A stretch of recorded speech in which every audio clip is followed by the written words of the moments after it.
Assalamualaikum warahmatullahi wabarakatuh. Selamat malam bagi kita semua, khususnya teman-teman media yang hadir pada malam hari ini.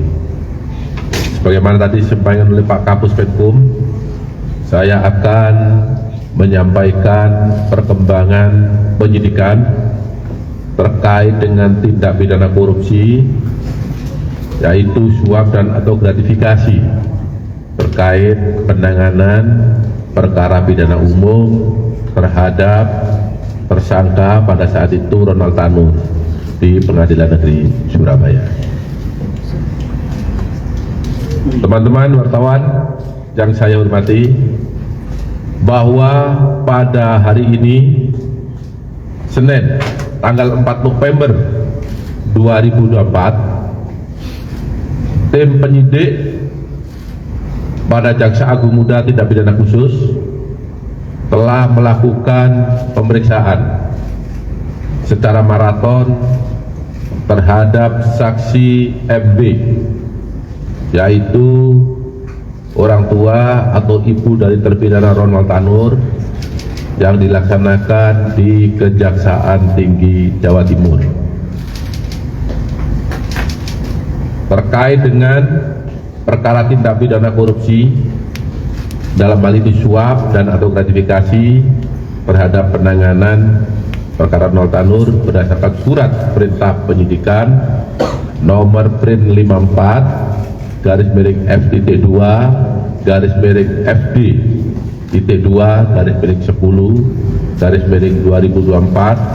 tanggal 4 Oktober 2024. Setelah dilakukan pemeriksaan sebagai saksi terhadap MB, penyidik telah menemukan bukti yang cukup adanya tindak pidana korupsi, yaitu suap dan atau gratifikasi yang dilakukan oleh MB, sehingga penyidik meningkatkan status MB, ibu terpidana Ronald Tanur, dari status semula yaitu saksi menjadi tersangka.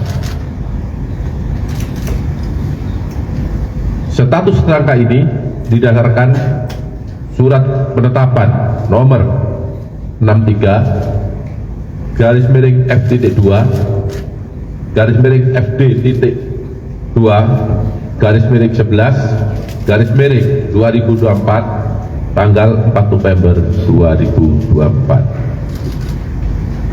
Adapun kasus posisinya adalah sebagai berikut. Tersangka MB, ibu Ronald Tanur, awalnya menghubungi LR untuk minta yang bersangkutan bersedia menjadi penasihat hukum Ronald Tanur.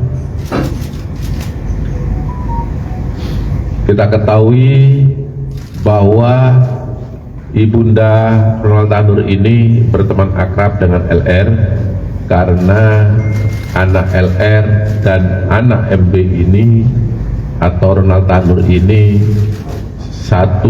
pernah satu sekolah, jadi mereka sudah lama saling kenal.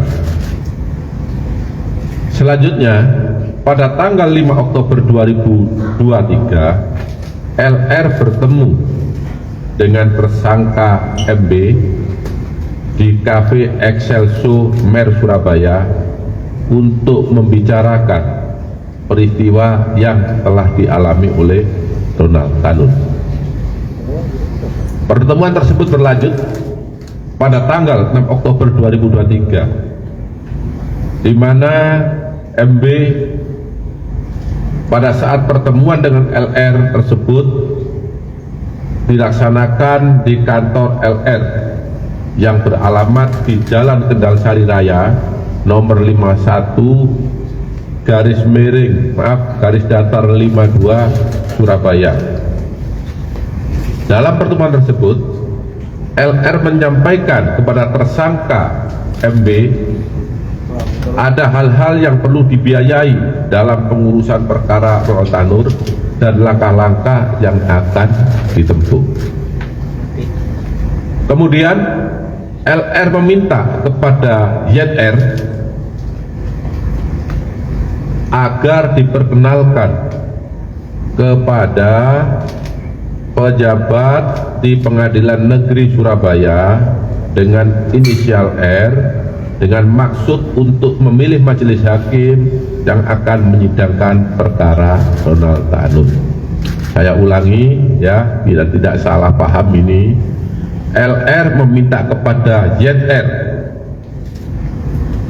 minta tolong agar diperkenalkan seseorang tadi dengan maksud supaya dapat memilih majelis hakim yang akan menyidangkan perkara Ronald Tanur.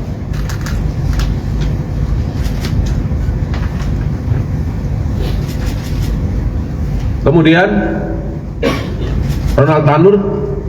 kemudian LR bersepakat dengan tersangka MB untuk biaya pengurusan perkara Ronald Tanur berasal dari tersangka MB, dan apabila ada biaya yang dikeluarkan oleh LR yang terpakai lebih dulu untuk pengurusan perkara tersebut, maka tersangka MB akan mengganti di kemudian hari. Di dalam setiap permintaan dana oleh LR terkait pengurusan perkara, RL selalu meminta persetujuan kepada tersangka MB, serta LR meyakinkan tersangka MB untuk menyiapkan sejumlah uang guna mengurus perkara Ronald Tanur agar perkara Ronald Tanur tersebut dibebaskan oleh majelis hakim.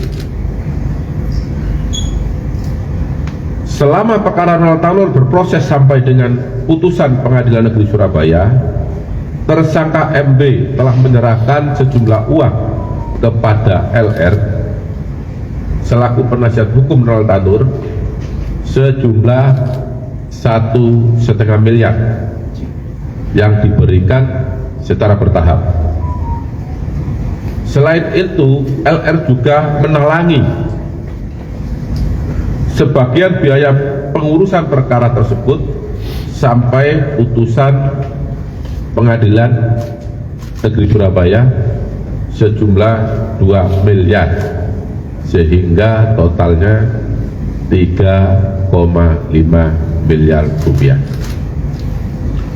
Terhadap uang sebesar 3,5 miliar rupiah tersebut, menurut keterangan LR diberikan kepada majelis hakim yang menangani perkara dimaksud. Terhadap tersangka MB telah dilakukan penahanan selama 20 hari ke depan berdasarkan surat perintah nomor 53/FD.2/FD.2/12/2024 tanggal 4 November 2024. Penahanan dilakukan di Rutan Kelas 1 Surabaya, Cabang Kejaksaan Tinggi, Jawa Timur. Terhadap MW disangka melanggar pasal 5 ayat 1 atau pasal 6 ayat 1 huruf A junto pasal 18 Undang-Undang 31 tahun 1999 tentang pemberantasan tindak pidana korupsi sebagaimana telah diubah dengan Undang-Undang nomor 20 tahun 2001 tentang perubahan atas Undang-Undang nomor 31 tahun 1999 tentang pemberantasan tindak pidana korupsi junto pasal 55 ayat 1 ke 1 KUHP. Demikian informasi perkembangan penyidikan yang dapat saya sampaikan pada malam hari ini. Apabila ada yang masih kurang jelas ada ucapan yang kurang berkenan, saya mohon maaf. Wabillahi taufiq wal hidayah. Wassalamualaikum warahmatullahi wabarakatuh. Waalaikumsalam warahmatullahi wabarakatuh.